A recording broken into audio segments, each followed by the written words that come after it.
അങ്ങനെ നമ്മൾ അക്കരെ പോയിട്ട് വന്നപ്പോഴത്തേനും എല്ലാവരും സൈഡായി. കുറച്ച് കഴിഞ്ഞപ്പോഴത്തേനും ഞങ്ങൾ കഴിക്കാനും വരുന്നു.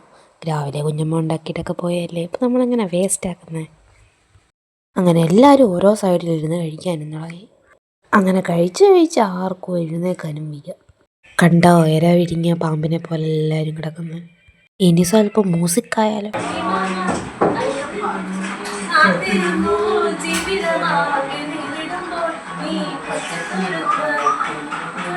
അങ്ങനെ ഗാനമേളയ്ക്കൊക്കെ ശേഷം നമ്മൾ 70s കളിക്കാനുള്ള പ്ലാനാണ്.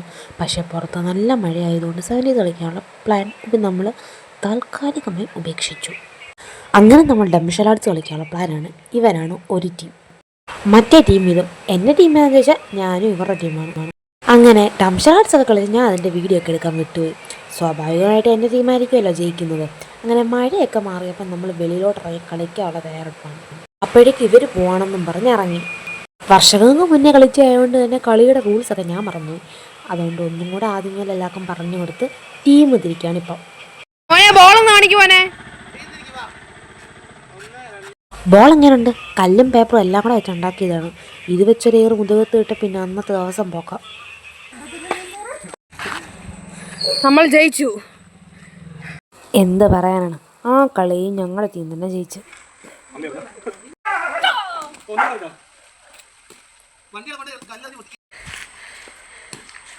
ഇനി നമ്മളാണ് എന്തൊരു ടീം അമ്മ. ഇനി നമ്മളാണ് ഇനി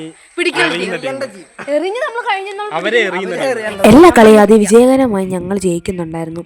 എൻ്റെ ടീമായതുകൊണ്ട് പറയില്ല, ബോൾ എറിയാനാണേലും ബോൾ പിടിക്കുന്ന കാര്യത്തിലാണെങ്കിലും നമ്മൾ തന്നെയായിരുന്നു ഫസ്റ്റ്. അവിടെ ഒരു കാറടപ്പുണ്ടായിട്ട് ഞാൻ അതിൻ്റെ ബാക്കിൽ പോയി ഒളിച്ച് എപ്പോഴും ഇരുന്ന് രക്ഷപ്പെടുമായിരുന്നു. പക്ഷേ ഞങ്ങളുടെ ഈ കളി കാരണമെന്ന് തോന്നുന്നു അപ്പുറത്തെ വീട്ടിൽ അപ്പോഴേ വന്ന് ആ കാറും എടുത്തുകൊണ്ട് അങ്ങനെ എൻ്റെ സ്ഥലവും പോയി. പിന്നെ ഓട്ടമായിരുന്നു. അങ്ങനെ 70s കളിച്ചുമ്പോൾ അടുത്ത് നമ്മൾ എന്ത് കളിക്കാൻ തുടങ്ങി? ക്രിക്കറ്റ്. എൻ്റെ ടീമും ബാറ്റിംഗ്. നമ്മളെപ്പോഴും ഒരു ടീം. ഞങ്ങൾ ആദ്യം തന്നെ ബാറ്റിംഗ് ആയിരുന്നു. കള്ളക്കളി കാരണം അവസാനം അവർ ജയിച്ചെന്നൊക്കെയാണ് പറയുന്നത്. പക്ഷെ നമ്മൾ വിട്ടുകൊടുത്തില്ല. ഇവന്മാരൊക്കെ എങ്ങോട്ടാണ് അടിച്ചിടുന്നത്? എൻ്റെ ബോളൊക്കെ ബാറ്റിൽ പോലും കൊണ്ടില്ലായിരുന്നു. ഇവന്മാരെ പേടിച്ചെന്ന് തോന്നുന്നു അപ്പുറത്തെ വീട്ടിലെ മാമ ജെല്ലൊക്കെ അടിച്ചോട്ടാ പോയെ. അങ്ങനെ 3-3:30 ആയപ്പോഴത്തേനും ബസ്സും വന്നപ്പോൾ കുഞ്ഞമ്മയും പോയി. നാളെ ജോലിക്കും ആളുകൊണ്ടാണ് ഇന്ന് ധൃതി പിടിച്ച് പോകുന്നത്. അപ്പോൾ ഇന്നത്തേക്ക് ഇത്രയേ ഉള്ളൂ. വീഡിയോസ് ഇഷ്ടപ്പെട്ടാൽ എല്ലാവരും ലൈക്ക് ചെയ്യുക, ഷെയർ ചെയ്യുക, സബ്സ്ക്രൈബ് ചെയ്യുക.